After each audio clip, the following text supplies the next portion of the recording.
Very welcome back. Our next guest is perhaps best known as the indomitable Debbie on Love Hate or the chaotic Chloe on Hollyoaks. But did you know she also writes children's book with quite a morbid edge? Actress Susan Loughnane joins us now with her new book about two talking balloons titled Ever Wonder What Happens When We Die?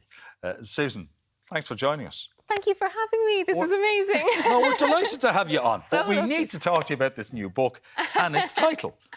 Because this is like a family affair, isn't it? Yeah, this is me and my husband and my kids. And the book is inspired by my kid because he's nearly 5 now, and he started asking us lately about death, about what happens when you die. And, you know, I suppose it's a tricky subject to answer a kid with. And we just wanted to create a little story that wasn't necessarily going to preach any certain ideology or anything like that, but that would maybe encourage kind of exploring profound thoughts and psychology and mortality, but in a really like sort of gentle, humorous, light-hearted way, you know, like. Yeah, that's a lovely approach. Kids are full of questions. Absolutely. That will sideswipe you. Exactly. Yeah, I know. And actually, that's our approach to a lot of our books. We're just listening to what he's asking. It's actually like, it's a hack, you know, it's really good. And so you write these in collaboration with your husband and your kids. What's that like? Like, what's the input from each person? Yeah, like I mean, yeah, look, I'm not going to lie, like I'm covered in hives most of the time, like stressed out. No, it's not too bad. It's really, it doesn't feel like work a lot of the time. Like we're constantly brainstorming. We're just like, we get on really like well when it comes to ideas, and even like the hard parts, like selling, like at the markets. We do the Galway Tiny Traders. It's an indoor market.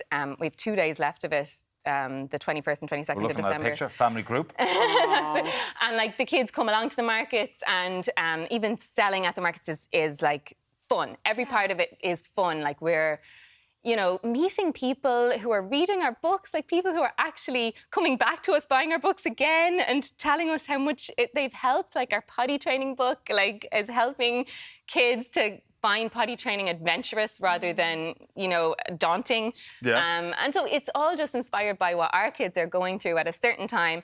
And then we're discovering from other families that they're getting value out of them, and that like lights me up. Like that actually brings me so much joy.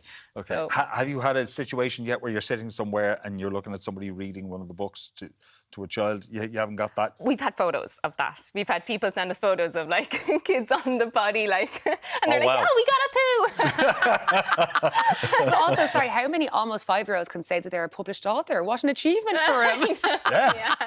He's ahead of me. But you have published several books to date. What was your breakthrough book? So basically, yeah, we're on book 5 now, which is mad. Like this has been 2 years really. Like, and we started because we actually were having a home birth with our second kid, and our elder child, our 5-year-old, was going to be there because we didn't really have anywhere else for him to go. And we were like, I wanted him to be prepared to know what he would see and hear during a birth, but there wasn't the right book that we wanted for him. So my midwife kind of said, why don't you write a book? Because she knew I was into writing and art and stuff, and my husband is very musical, so he's really good with the rhyming. And we had so much fun writing this book. Now, it's really niche, like it's not going to be on the front shelf of Eason's. Like, it's about home birth. But we just kept going. We kept writing more and more books just based on what our kids were looking for, and it's just been amazing. Like, it's been so much fun. Like, we haven't, you know, we haven't had any, like, we haven't run into any problems with it. It's just been smooth sailing. Really, like, you know, when something just flows, like it feels organic. And compared to like 2 years ago when I didn't know what I was actually, I had so many it's kind of embarrassing to say, but I had like a lot of like opportunities that I messed up, and kind of, I don't know, like failed career paths that I, you know. But you learn from those and mistakes, and you learn more from them than you do your successes. And they also say that everyone has 3 careers in their lifetime. Oh, yeah. You know? I think I've had like a dozen. And that's just in the last 7 years. But yeah, like if I think about then and where I've come to now, and it has happened really organically, but I was at a point where I didn't really know that.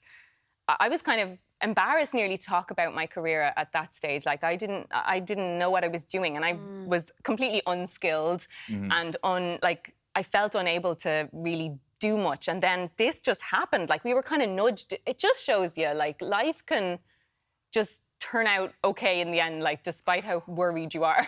But you use the word nudged, because sometimes you do get nudges that send you down that path. Yes. And then you realise, oh, that's why that happened, because I'm supposed to be here. If you're open to them. Like, and for a long time, I think I was so tunnel vision about certain things.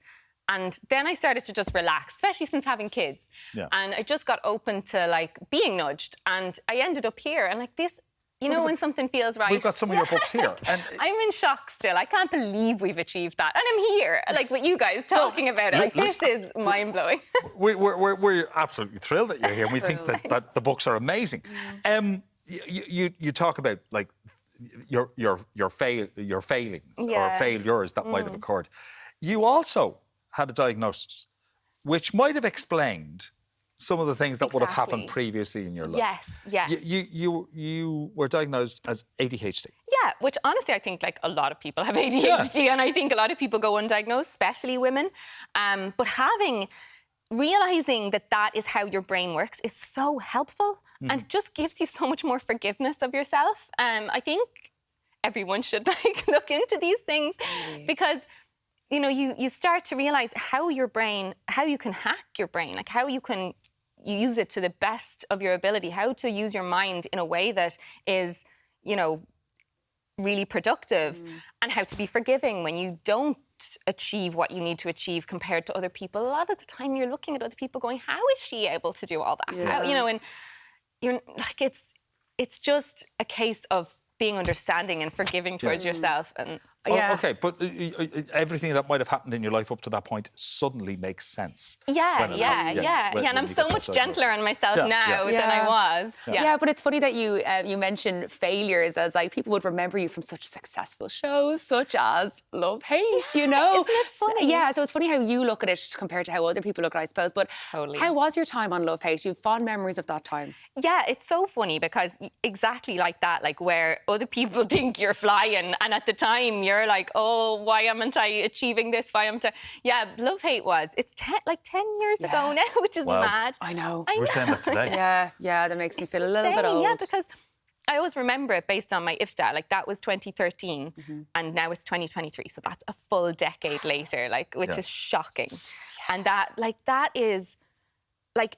The people still coming up and recognising me, which I can't understand. Like the amount of TV shows that are on the air and people are still coming up and talking to me about Love Hate. Like it's actually an honour. Like But the show was massive. Yes, that's in the Irish psyche. Love Hate is stuck in the Irish psyche. Yeah, definitely. But I don't know. But your role, Debbie, was a captivating character. Like, did you research a lot for that role? Yeah, I did. Yeah, I actually really enjoyed diving into that research. Like it was full on. Like it was hard. You know, it was intense research. But I was lucky that there was a lot of opportunity. Like I went to a few charities for addicts and stuff, and prostitutes, and they would have put me in contact with people that I could talk to and just like learn from people actually going through those things. So it was like an amazing opportunity, really was. There's a whole gang of people watching this who said, no, that's Chloe from Hollyoaks. That's how I would have known you. I was a huge Hollyoaks fan. Yeah. Wow, it's so addictive, isn't it? Every afternoon after school, Because I didn't watch it until I was on it, really. And then I was hooked. Like, it was so addictive. So good. Anyway, the acting has been pushed to one side. Because an actor never really retires. I don't know. I reckon I could be coaxed back, but not for anything. Like it would maybe be if I could work with my friends or something. Like if Caroline Grace Cassidy, like she's a really, really good friend of mine, and if she managed to convince me to do something, I would. But I'm not going to race back to it. I'm having too much fun doing this. Yes, this is really. You're getting to work with the family, and the group is called after the family too. Blockie Doyle. Blockie Doyle. That's our little pen name. So it's basically our two children's names merged together. We didn't think it through very well, but like I think. It's great. adorable. Thank It's you. amazing. And look, the books are phenomenal, and you're obviously it's hugely successful. So huge congratulations to thank you you. and your family. Don't let the Susan. title put you off. It is a really lovely book. Thanks so Absolutely. much. Thanks for chatting to us, Good to Susan. see you. Great to see you. Happy Thank you for Christmas. having me. You can order a copy of Susan's new book, Ever Wonder What Happens When We Die, at the website blockiedoyle.com. Still to come this morning, we're having a sugar-sweet snowball fight in the kitchen. We're baking some Christmas goodies, and they smell amazing. After this, Suzanne's got a right.